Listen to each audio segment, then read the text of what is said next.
for Erica Rose Creates Design Team. I am actually using her Patreon sketch for this month. You'd have to go over to her Patreon and join in to see the sketch, but it's awesome. I love it. And I'm also using her new stamp set that she put out this month. Right now, I am taking different bits from the stamp set and stamping them with clear embossing powder or embossing ink. And then I'll cover them in clear embossing powder. So at the moment, that is what I am doing. I'm just stamping little bits of it here and there so that I can get them on my page, and I will be able to play with a little bit of mixed media once I get them covered. So I'm also going ahead and adding, it's my icicle embossing powder that I'm using right here. I'm going to go ahead and dump it back off into the container, clean off my area, and turn on my heat gun so that I can go ahead and start heat setting this. I'm not going to make you watch all of it, but I do my heat setting from both sides of the paper because it tends to work better for me. I don't know anybody else. Making sure that everything gets covered and melted like it's supposed to with my embossing powder. Here I mixed speckled egg and what else did I use? Salvaged patina. I mixed them on my desk surface to do just a mixture for my background so that those pieces will kind of pop out more. It matches the blue within this collection if you mix the two, so I went ahead and did that because I thought it would work better. I kind of wish I would have went a little darker, but it wouldn't have really matched this kit that I'm using because I am using the Pink Fresh Studio Sunshine on My Mind collection from Erica Rose Creates. It's from her shop, and this combination of these two colors in the Distressed Oxide really do match the lighter blue in the collection. And so I went ahead and did that. Like I said, I do kind of wish it was a bit darker so that the stamp showed up a bit more in the background, but I like the way that you can still see the sun and the flip-flops and the little sayings and stuff like that in the background. I really had fun with that. I went ahead and backed my photo with some vellum, and you will see me mess with this collection, go back and forth and try to figure out what I am going to use. I pulled out some pages that I really thought I would use. This I wanted to use because this gives you so many layering options, just being able to have all these different cards and stuff like that. And so I do use 3 of these here in just a second to go behind my photos. I have pulled out my little Tim Holtz Distressor, and I try to pull it closer to my lap and stuff and distress the sides of the pieces that I'm going to use because otherwise it leaves a mess across my desk. But it's actually starting to have some problems, and it's like clumping up and not wanting to really distress. I mean, you know, I haven't had it for like 10 years or anything like that. So I might have to get a new one.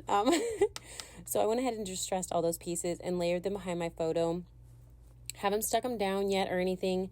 I decided I want to cut this paper down, my main white background, because it's just too much white. And so I'm trying to figure out what I'm going to put on top of the layout and what I'm going to put behind it. And this stuff keeps moving, so I'm going to go ahead and adhere that down. I'm not going to stick it to the layout yet because I'm just not ready for that. And here is where I'm going to sit here and go back and forth. Am I sticking this behind it? Am I sticking it on top of it? What am I going to do? Eventually, I actually go with the combination that was just there. I have another layout I want to do that the palm trees work perfect for. So I end up using this paper and then the 2 that are behind it. I love that bright yellow. It's just gorgeous. And I end up cutting the sides of this down twice because I realized I'm used to putting one mat behind my entire layout, not both. And so that's what I wanted to do right here, as I wanted to put 2. So I went ahead and cut it down a little bit more. So yeah, I had to do that really quick.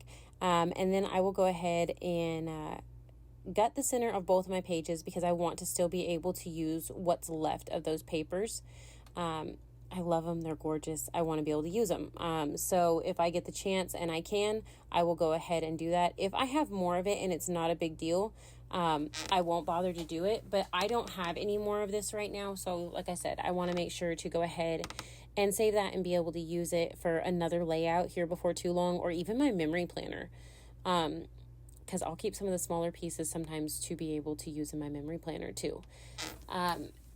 Which would also really work with my the stamps from Erica Rose. Anyways, little things coming to mind now that I might do here shortly in the future. I'm going to go ahead and adhere my first mat down. So I had cut it down smaller. I honestly did not measure it. I just took a little bit off the sides. I'm going to go ahead and rough that one up as well before I stick it down to the yellow striped one. And so I have this plaid and I'm going to stick it onto the yellow stripe here in just a second. And I always leave room to rough up the edges or add a little dimension or be able to slide something underneath the edges because it's just something I tend to do a lot of the time. But right here, I'm going to go ahead and add that down. I do try to flatten it out a little bit more. Overnight, I'll probably go ahead and stick something heavy on it to flatten it out a little bit better. But this piece has like these blue, I want to call them flowers. They're not really flowers, but I want to call them flowers. But I'm going to add these along the edges. And I added some removable adhesive here on this one. And then, so I moved. I moved recently. And I cannot, for the life of me, find my ruler. I can go buy another one. Not a big deal. They're cheap. But I'm stubborn. I want my T-square ruler. I cannot find it. I will eventually. So you saw what I did there. I went ahead and just used another piece of paper that had a straight edge and used that. And I went ahead and added this to the main portion of my layout that has the ink on the background and everything else.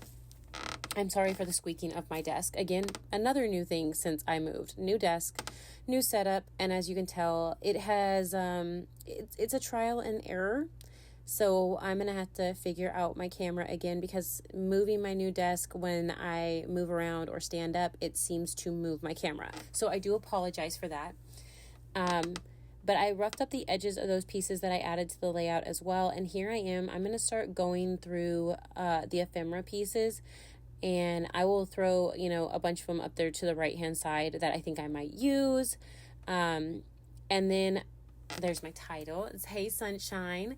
This is my daughter and one of my daughters. This is my youngest. And it was the first time she was ever on a beach. And it was so funny to watch her go to a beach. And the first thing she did was take off her shoes and start putting her toes in the sand. Where we live, we have, I'm doing air quotes, quote unquote beaches. But it's just not the same. It's like a lake beach. And so it's not the same. And she loved to run her little toes through the sand, and she was making little designs, dragging her feet and everything like that. So it was really cute. So those pieces that you see right there at the bottom that I'm trying to put my title on top of, I actually fussy cut those out of one of the pieces of paper from the kit. I didn't want that June, July, August there underneath my title. And of course I went for the yellow first because I love it. But then I realized, okay, well the title's yellow. So I went for the plaid that I also have on the background. And I'm going to cover that up. And then I can go ahead and place my title on top of it. And it'll actually show up. So that's what I'm going ahead and doing. I'm going to go ahead and add my title, add a little bit of glue to the back and adhere it down. I'm going to put some foam behind this just like I did behind the hay so that it's all popped up. Here I'm adding this little tag that I'd cut out. It says summer. And I'm going ahead and adding that to the top of my little cluster. I'm going to go ahead and adhere this down. And I'm going to make it so that hay pops over the sunshine there. And then I'm going to go through and make sure things are glued down. You will see my circle punch if you come to my channel often. You will see my circle punch be used as a weight very often. This paper I am actually cutting up and using to create my own ephemera because I thought that I would cut out some of these seashells to use as ephemera on the layout. After I do this, I think I add a few enamel dots after I adhere these down, and that'll finish this layout for me. It was a pretty quick layout. The sketch is gorgeous. Like I said, if you'd like to see it, go ahead and head over and join Erica's Patreon. Well worth it. But I am fixing to finish up this layout here in a second. I'm adding my enamel dots now, and that will be it for me. I really hope that you enjoyed this. Make sure to go over and check out Erica's shop. The links will be below. Grab some kits and the beautiful things that she has there. and join in the Facebook group as well. Thank you so much for watching, and if you enjoyed this, please remember to like and subscribe so you're notified when I upload again. Thanks so much. Bye.